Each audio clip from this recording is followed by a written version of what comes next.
সুপ্রিয় ভাই ও বোনেরা, আসসালামু আলাইকুম। আশা করি আপনারা সবাই ভালো আছেন। আজকে আমি আপনাদের সঙ্গে শেয়ার করব যে আপনার মুরগি শীতের সময় সবচেয়ে বেশি কোন রোগে মারা যায়। তো সেটা আমি বিস্তারিত শেয়ার করব, অবশ্যই ভিডিওটা না টেনে শেষ পর্যন্ত দেখবেন। তে যে সকল বোনেরা গ্রামে বাস করেন আমি তাদেরকে বলবো যে সপ্তাহে অন্তত একদিন তুলসীর পাতা এবং পেপলটির পাতা আপনারা আপনার মুরগিগুলোকে খাওয়াবেন। তাহলে দেখবেন যে ইনশাল্লাহ আপনার মুরগির বাচ্চাগুলো সবসময় সুস্থ থাকবে। তারপরে যখন ঔষধ আসলে সবসময় কিন্তু আপনার বাড়িতে থাকে না, সেক্ষেত্রে আপনারা তুলসীর পাতা এবং পিপলটির পাতা, এই দুইটা পাতা দিয়ে আপনারা আপনার মুরগির বাচ্চাগুলোকে কিন্তু সুস্থ রাখতে পারবেন ইনশাল্লাহ। আর আপনারা যদি ঘরোয়াভাবে যদি আপনার দেশি মুরগিটাকে সুস্থ রাখতে চান, আপনি ঘরোয়াভাবে যদি আপনার দেশি মুরগিকে সুস্থ রাখতে চান, তাহলে অবশ্যই আপনার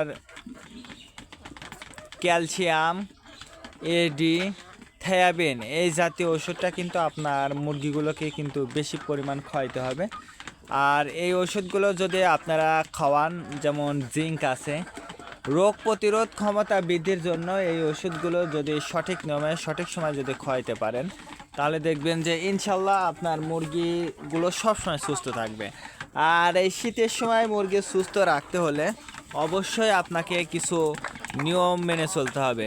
যেমন মুরগিগুলো নির্দিষ্ট টাইমে ছাড়তে হবে। হেট হেট হেট, এই মারামারি করিস না। হেট হেট, এই যে সঠিক নিয়মে সঠিকভাবে যদি আপনারা আপনার মুরগিগুলোকে সুস্থ রাখতে চান, তাহলে অবশ্যই আপনার কিছু নিয়ম মেনে চলতে হবে এবং কিছু রোগ সম্পর্কে আপনাকে কিন্তু ধারণা রাখতে হবে। আর এই ধারণাটা যদি আপনি সঠিকভাবে রাখতে পারেন, তাহলে দেখবেন যে ইনশাল্লাহ আপনার মুরগিগুলো সুস্থ থাকবে।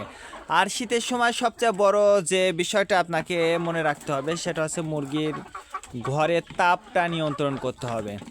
এই শীতের সময় কিন্তু আপনি আপনার ঘরের মুরগির ঘরে যদি তাপটা সঠিক নিয়মে যদি নিয়ন্ত্রণ না করতে পারেন, তাহলে কিন্তু বিভিন্ন রোগের সংক্রমণটা কিন্তু আপনার খামারে দেখা দেবে।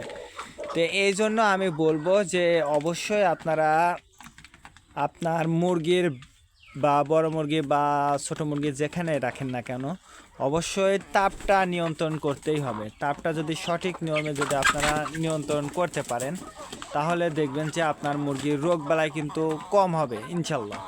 তো আজকে এ পর্যন্ত, ভালো থাকবেন, আল্লাহ হাফেজ।